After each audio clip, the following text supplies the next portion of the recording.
Welcome to Behind the Book. It's time now for Behind the Book, hosted by Tess Thompson and Karen McQuestion, two authors with a passion for books, no filters, and limitless curiosity. Join them now to find out the real story behind your favorite books and authors. And now, Behind the Book.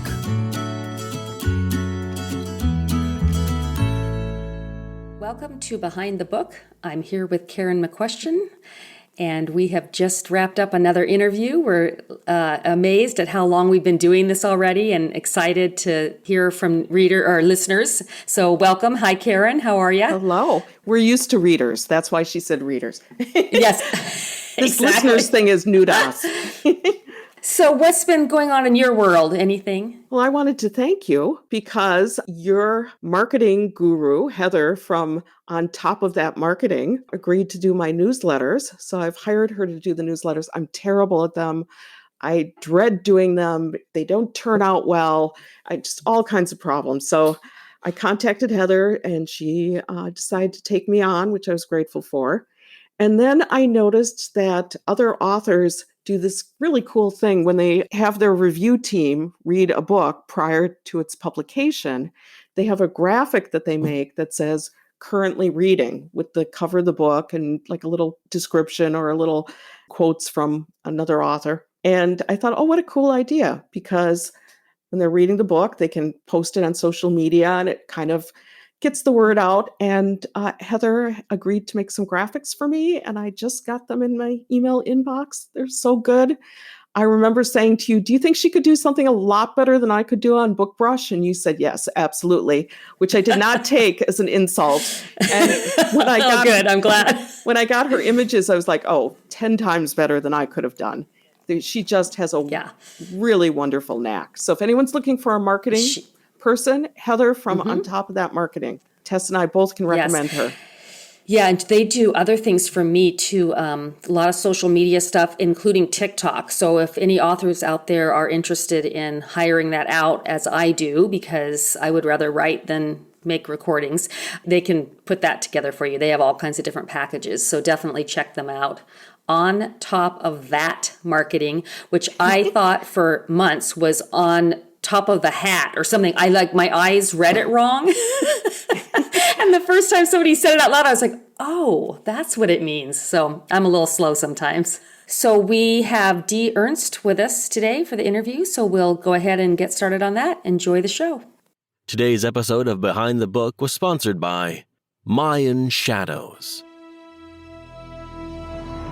Mayan Shadows, The Crystals of Aram, the Maxwell Barnes Adventure Thriller Series, Book 1. Maxwell Barnes is an archaeologist and the son of an archaeologist. He and his trusty companion, Axel Morales, have been treasure hunting for their benefactor, Myron Crabtree, in the jungles of Guatemala. This area is also rumored to be the location of the last great city of the Maya, the legendary Aram. Adventure, romance, and more than a little excitement all await you in Book 1 of The Crystal of Aram, Mayan Shadows. Written by Craig A. Hart and S.J. Varango. Available now on Amazon.com. Today, Tess and I are delighted to talk with Dee Ernst. Dee loved reading at an early age and decided to become a writer, though she admits it took a little bit longer than she expected. After the birth of her second daughter at the age of 40, she committed to giving writing a real shot. She loved chick lit, but felt frustrated by the younger heroines who couldn't figure out how to get what they wanted. So she writes about women like herself, older, more confident, and with a wealth of life experience. In 2012, her novel, Better Off Without Him, love that title, became an Amazon bestseller. Now a full-time writer, Dee lives in her home state of New Jersey with her family, a few cats, and a needy Cocker Spaniel. She loves sunsets, beach walks, and really cold martinis. Welcome. Thank you. Yes, thank you. We're so happy you're here. We will have one of those martinis together when we're at. Oh, yes, right around that tiki bar. I'm ready. I'm ready. So tell us about your path to publication. Did you always want to be a novelist? Yes, I always did want to be a novelist. I started writing when I was 10 years old in a spiral bound notebook. I wanted to major in creative writing in 1974. When I graduated high school, there were no creative writing majors, but I never gave it up. And then after a very successful career as a bookkeeper, which is the exact antithesis of being a novelist, I had my second daughter and I said, yeah, okay, I'm going to give this a shot. So I started very late. I didn't get my agent until I was in my mid-40s. I self-published in 2010 for the very first time. And I just 2 years ago got my first contract with St. Martin's Press. I had been published by Amazon Montlake and Amazon Lake Union in the middle there. So it's pretty much a dream come true finally. It only just took me till I was in my 60s for it to finally come true, but it was worth the wait. So if somebody's unfamiliar with your books, which one would you suggest they start with? Well, my favorite is my first, Better Off Without Him. That is just pretty much me in a nutshell. It's an older heroine. It's funny. She's got great friends. I always think my characters need great friends because I have great friends. There's a happily ever after. I think we all need a happily ever after. I'm a low angst writer. I know some people love those dark romances. I do not. I think that people can have a happily ever after without having to suffer for it. So Better Off Without Him is kind of a good rom-com to start. I have a self-published book called The Rivercliff Legacy. If you are into something a little deeper and a little darker, that was probably the way to go. So how would you define your fiction? You mentioned a happily ever after. Are you someone who likes to keep it lighter, generally speaking? Oh, absolutely. I think that a couple's journey can be fun and enjoyable and does not have to be deep and dark. I'm a big believer in the woman's second act.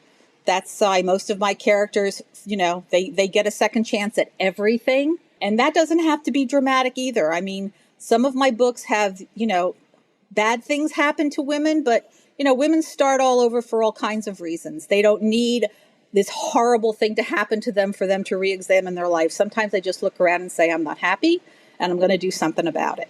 Second chance tropes are really popular. I think because as human beings, we like to think that no matter what happens, you always can try again. Absolutely. And, I didn't start writing until I was in my 40s. This was my second chance. So I'm a huge believer that you can get a happily ever after no matter when you start. So you mentioned that you have been you were self-published, you were with Amazon Publishing, and now you're with a traditional house. Can you describe the differences and pros and cons of each? What's been your experience with that? Well, self-publishing is the best because nobody makes the decisions for you. So that's the biggest plus there. The biggest plus with Amazon is because they make you a boatload of money.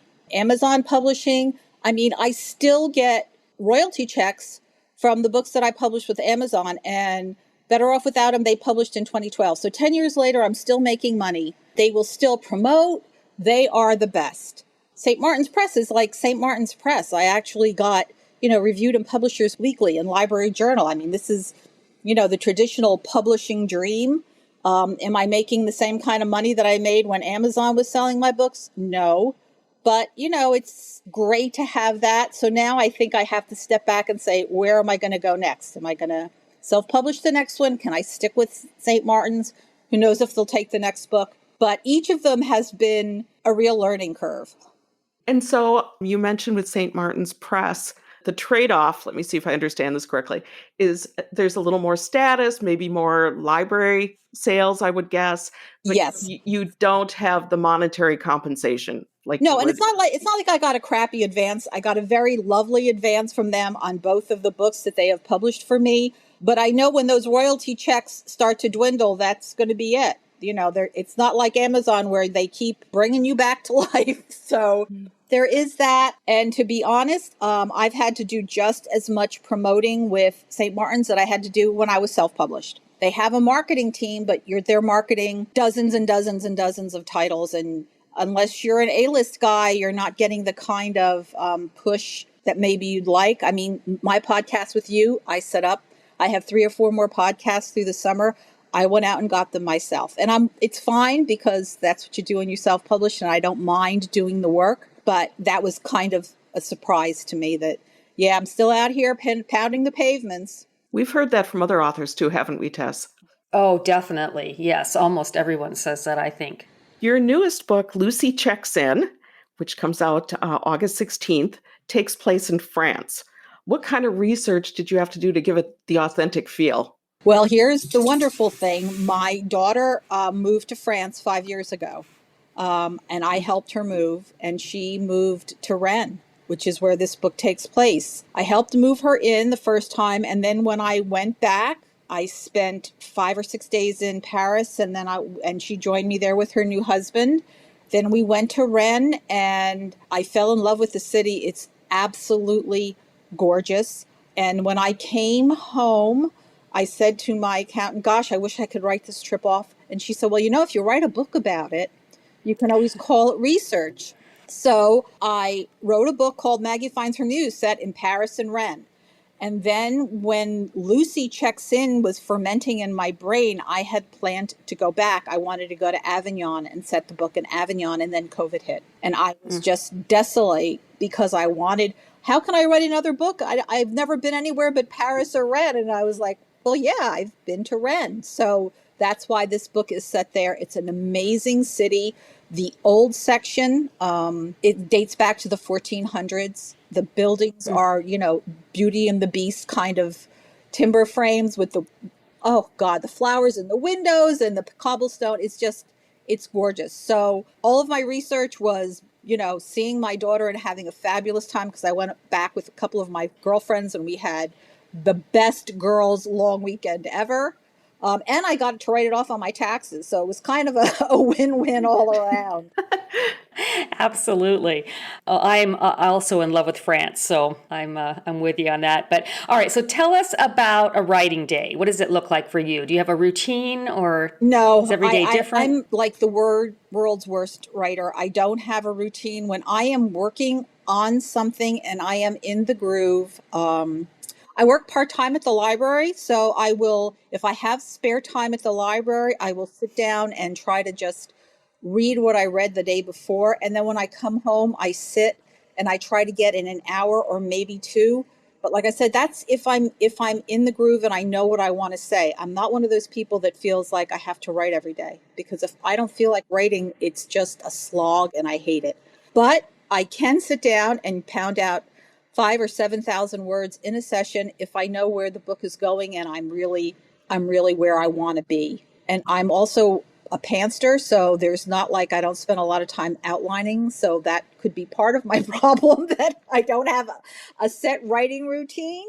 But when I do, I try to read at least the chapter before and do any editing there before I continue on with where the story is going, so that there's a continuity there. And then when I go to rewrites, I find that I don't have to do as much of a rewrite. So that's kind of how I do it. So if you don't outline, what's the impetus for the book? Do you first come up with a situation or a character? Usually I come up with a situation. My kind of core story is, the second act. And so it's like, well, what's a second act? Maggie Finds Her Muse was a romance writer with writer's block.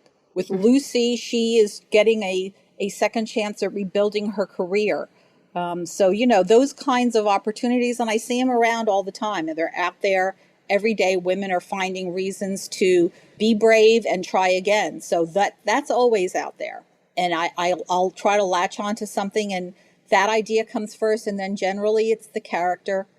She's got to be, I think my youngest character is 39. My oldest character that I've written is in the late 50s. And then I go from there. So the second chance is always a thematic issue in your books. Absolutely. That's kind of my core story right there, is the second act, be it in love or career or just, getting out of that fabulous 6-bedroom house and moving into some place that a woman wants to live in because it's her own and not her husband's house. So yeah, that's absolutely my core story. Have you ever been discouraged during the writing or publication process? Always. I am constantly wondering, why I am doing this. I, I know that everyone says that reviews are for readers and they're not for writers, but I read most of my reviews, or at least I read the first, like on NetGalley, I read the first 200 because I need to know what people think of what I've written so that the next time, if there's an ongoing thing where people don't like or they are confused about, or I need to know what that is. But that's very discouraging because you think, okay, so they completely missed the point. Obviously, they hated this character. Then there's always, oh my God, I've been doing this for 10 years and I don't have a beach house. So, there's a constant barrage of things that are like, maybe I should just sit back and not do this anymore. And then I'll get a great idea. And I'm like, oh, wait a minute. This is another story. And that's what keeps me going. The great ideas that nag at you. Exactly. Yes. They're in the back of your head and they're sitting there and they're going, oh, come on, give it one more shot. Is there a book that you'd like to write, but you haven't yet for some reason? We asked because another author had mentioned she'd love to write a ghost story, but it was too far afield from her other books. I wrote a short story. It was based in a post-apocalyptic world. And I loved my ideas because I thought it was a different take on people thinking that the world is coming to an end. And there was kind of a part B, which explained everything that had happened in a completely different way. But for me, who does not like to write angst, I can't imagine, writing 50 or 60,000 words about a post-apocalyptic world. That's to me just so dark. And even though there's an uplifting characters and there's hope and all that kind of stuff, to get there is just, it's something that I don't think I'm mentally ready to tackle because it's too dark for me. You don't want to live in that place for the months it would take to write a book. Exactly. I understand. So at what point do you share a work in progress? Do you have first readers or do you just send it to your editor first? I send it to my agent. My agent is my best defense against a bad book. She worked for years as an editor. She's just by herself. She's been doing it for years. She's edited some amazing people. She knows everybody in the industry, and she is absolutely the first person to read my book. I also have a developmental editor that I trust. When I have money, I send it to her because she is always dead on. She knows my work. She's worked with me before. She knows my voice. Everything she says is spot on. And I will send her work to my agent, Lynn, and she'll say, oh my gosh, she's right on. This is exactly what I was thinking. I don't have beta readers per se, but yeah, my agent is always the first person, and then it goes to the editor. And how did you find your developmental editor? Well, actually, when I worked at Amazon, they had a bunch of freelance editors, and this woman worked on my first Montlake book. Then she worked on my Lake Union book. And then I had sent her an email saying, oh my gosh, I wish you could edit all of my books. And she said, well, I'm freelance. They pay for me. And if you want to pay for me. So she's edited about, 2 for the Amazon books and then 2 more and then this third one. And she just, it's great when you find someone who's incredibly knowledgeable, but also who gets who you are and what you're trying to say. So do you keep a list of story ideas as they come to mind? I don't have so much a list of story ideas as I have a list of open files on my desktop. I work in Scrivener, so I have all of these S's all over my desktop with various and sundry titles under them, and that's kind of, I'll sit down and I'll write a chapter, or I'll write 2 chapters. Or luckily with Scrivener, you can write scenes. So I'll just write like 4 or 5 scenes that I love and then throw it into a folder. And that's kind of how I do it. So I've got about 3 on my laptop right now that I'm looking at that I'm trying to decide what to do next. That's interesting. Do you come up with the titles first? Is that how it works? Sometimes, usually not. I'll usually just use a catchphrase. I try to make my titles based on something that a character in one of my books says. That doesn't always work out, but I that's how I kind of try to do it. But yeah, so they're all over my laptop, and every time I open it up, I can look and feel guilty and feel terrible because I'm not writing, but they're always right there to remind me. Waiting for you. Waiting, exactly. Yes. Oh my gosh. Is there a writing book on craft that you'd recommend for aspiring I writers? loved Stephen King's On Writing. I probably read that 2 or 3 times, and Anne Lamont's Bird by Bird. I found that to be lovely as well. How about writing advice? Do you have any for those starting out? Don't let anyone ever tell you that it's too late, because I didn't even start this until I was in my mid-40s. It doesn't matter how old you are. I think, to be perfectly honest, the more life experience you have, the more you can give your characters. So these 18 and 19 and 20-year-olds who are writing about 18 and 19 and 20-year-olds, that's fine. But I think that if you're an older person and you have friends and you have a life and you have kids and you have all of this around you, that's just as good as that youthful energy. So, if you want to do it when you're 40 or 50 or 60, go for it. Those stories are just as important. And you've been all the ages. So I have, yes. I have 40, 50 into 60. So yeah.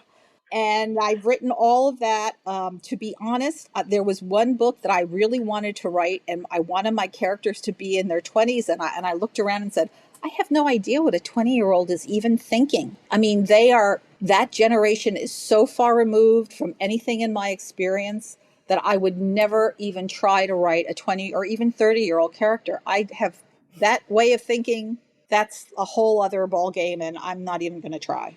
Yeah, I can't remember where I read this, but it was something about how young people want to tell stories, and they have this energy for it, but they're writing, oh, well, this happened in so-and-so's dorm room or whatever. That always stuck with me. It's like, you can't really write something meaningful until you've had some life. Well, exactly. I mean, I'm a big pop music fan. And is it Olivia Rodrigo who wrote an entire album at the age of 18? And the criticism was, oh, well, she's writing about the same thing over and over again. And I'm like, she's freaking 18. What do you want her to write about? She broke up with her boyfriend. It was the biggest thing that happened to her. So that's what she's going to write about. She's not going to write about her kids and her mother-in-law with Alzheimer's. And this is what these women and young men, this is their lives, and this is what they're going to write about. Mm-hmm. And they're always going to find an audience. But I think that for us old folks, there's an audience as well. Absolutely. Okay, here's a question for you. You mentioned a little bit about how you've had to market in all of your different iterations as a writer. Do you have any tips to share with our listeners? Oh, God, no. I have no idea what I'm doing. I have an email list. That's kind of where I go. I have a Facebook page. I try not to inundate people. I'm coming down to the wire now with Lucy Checks In. So things are going to start, I have a bunch of things that I made on Canva, and I'm going to start to do that. I tried TikTok, and I got to tell you, that's something that I couldn't get. I couldn't get the followers. I don't think that the people who read my books are the kinds of people that are on TikTok anyway. Facebook occasionally works for me. Twitter occasionally works for me. My email list. Podcasts, hopefully, are going to strike gold for me. I think that the hardest thing that any of us do is find our niche, to find our market audience. Once you find them, it's so much easier. But trying to pin them down in today's social media and everything that's out there is really, really hard. I think you're smart to list podcasts among some of your marketing techniques, because a lot of authors don't realize you can reach a lot of people that way. It's an hour of your time. The cost is nothing for the author. And people love listening to podcasts. Oh, absolutely. I have to tell you, ladies, I hope you don't take this personally, but you were about one of 30 podcasts that I reached out to. I was like, they talk to authors? Yes. Please let me be. So yeah, I think that this is great. Because I think a lot of people are listening rather than reading. And podcasts, I listen to them all the time in my car, while I'm cleaning my house, when I'm cooking. That's what I listen to now. So I think that that's a great, great opportunity for authors. So 30 of them, and we were feeling so special. No, but I have listen. But you have to understand. There's probably 100 that I scrolled through and said, nope. So we made the top 30%. You're a little So special. Okay, you are. what's the most gratifying part of being an author for you? The most gratifying part. Okay, here's the thing. When I first, when my agent pitched Better Off Without Him, most of the criticism I got was, your character is over 40. Nobody wants to read about a woman over 40. This was 2008, 2009, 2010. So, I mean, I get it. There were no cougars back then. Women over 40 weren't supposed to have a love life, and things have changed significantly. But even today, I get emails from women who say, thank you so much for putting somebody like me in your book. I am so grateful to see someone my age having a good life, having great sex, having a second chance, having the kind of life that you describe. That's the best part. All right, here's something we're always curious about. Does your family read your books? Oh, God, no. My husband doesn't read. No, my husband doesn't read. My youngest daughter, who is 26, doesn't read. My older daughter, who is in France, is on the spectrum. So for her to sit down and read anything for a long period of time, it's this difficult for her. My in-laws read my books. My mother-in-law will occasionally say, is this book going to be, am I old enough to read this book? Because some of my books have a little bit more spice than others. My sister-in-laws love my book, but I have great friends who are always the first people to get my books. And they're cheerleaders, and sometimes you need cheerleaders. And so they always love everything. And especially when you're launching a book and you're thinking, oh my God, this is the worst book I've ever written. You need those cheerleaders. And luckily I have friends who are like that. But your family must be really proud. Oh, absolutely. I mean, they send me, I mean, I get stuff on Facebook all the time. If they find a book in the bookstore, they're holding it up and saying, we found you.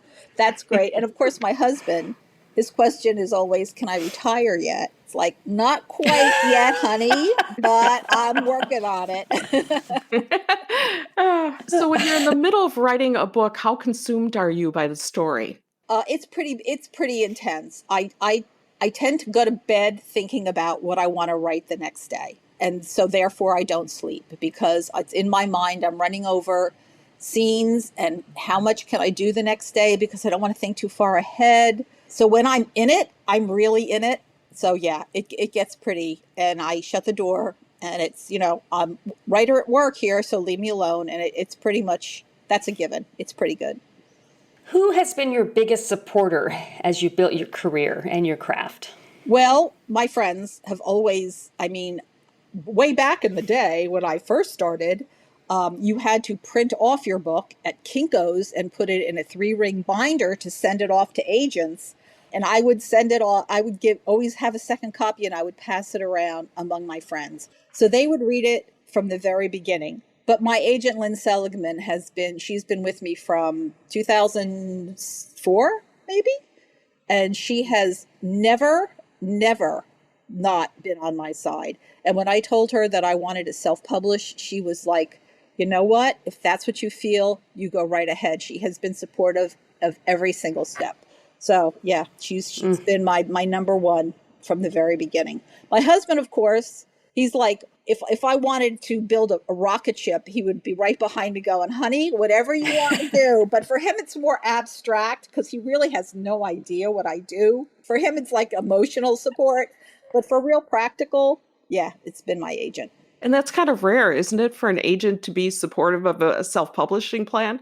Yeah, I think so. Well, we submitted Better Off Without Him in the fall of 2008, and we all know what that was like. Nobody wanted to publish anything in the fall of 2008, let alone a debut book by an unknown author with a 40-year-old character. And it took us 2 years of just slogging. And when I finally said to her, I think I want to self-publish this, she was like, Dee, I love this book. Go for it. And she knows that, there are some books where I'm just saying, yeah, I'm self-pubbing this one. And she's like, well, if you really feel that way, it's okay. Just make sure I get the next one. And so I'll give her the next one. So it's worked out really well for both of us. That's great. I love hearing that. Now, we know you're busy getting ready for the release of Lucy Checks In, but what are you working on besides that? Any new writing projects? I just sent my agent after it came back from my Tiffany, my developmental person, I just sent her a manuscript. So I'm kind of not doing anything because I literally just sent it to her 2 weeks ago, and I just need to breathe. But like I said, there's 3 or 4 projects on my laptop, and there's one that I really want to start. It's a version of Jane Austen's Emma, but set in a 55 plus senior community. And I think that there's a lot of gold to be mined there if I'm in the right mindset. That's something that I've had sitting on my desktop for a while now. So I think that that's probably, after all the hubbub of Lucy checks in kind of dies down and I start writing again on a regular basis, that's probably where I'll go. Great. I love it. Okay, now is our fun extra question portion of the podcast. Oh, okay, here we go. These are not necessarily writing related, but we just like to have fun. So what is one food that will never get past your lips? Probably something from the insect family. Who would you want to play you in a movie? Wow. I think Emma Thompson. She has a certain sense of humor. She's lovely without being gorgeous, because as much as I'd love to have someone gorgeous, I am trying to be realistic here. And I think she has the wisdom to not take herself too seriously. And that's kind of where I am. I try not to take myself too seriously. What superpower would you pick, given the opportunity? I would love to be able to type without looking at the keyboard. Because when I tell you that even though I took typing in high school and have probably written millions and millions of words, I can't type without looking at the keyboard. I don't know where my fingers are. And if I had that superpower, my life would be so much easier. Interesting. What's your biggest guilty pleasure? Food in any way, shape, or form. Just, there are people out there, it's like, well, I'm not hungry, so I don't think I'm going to eat. And I'm just thinking, hunger and me eating, they're not related at all. Are you kidding me? You have to be hungry to eat. Who are you? So yeah, food is kind of that for me. Yeah. What's the worst job you've ever had? Oh, wow. I once was a receptionist in a real estate office. That was pretty bad. Real estate agents, maybe they've changed. I was very young and I was very naive. And I thought I was going to be treated like a professional. And I was just, the young girl in the office who got the coffee and emptied the garbage cans and cut the ads out of but like I said, I was 17 maybe. So but that was it. Office work is not for me. If you could instantly become an expert in something, what would it be? Wow. Expert in something. I'd like to be a really good cook. Like I said, I love food. And I'm a pretty good cook, but I had a dream once of going to cooking school. I wanted to be a professional chef. So if I could be really, really good at something, I think I'd like to be a really, really good cook. What's your favorite smell? Lilac. What's the most terrifying thing you've ever done? Get married a second time. That was pretty scary.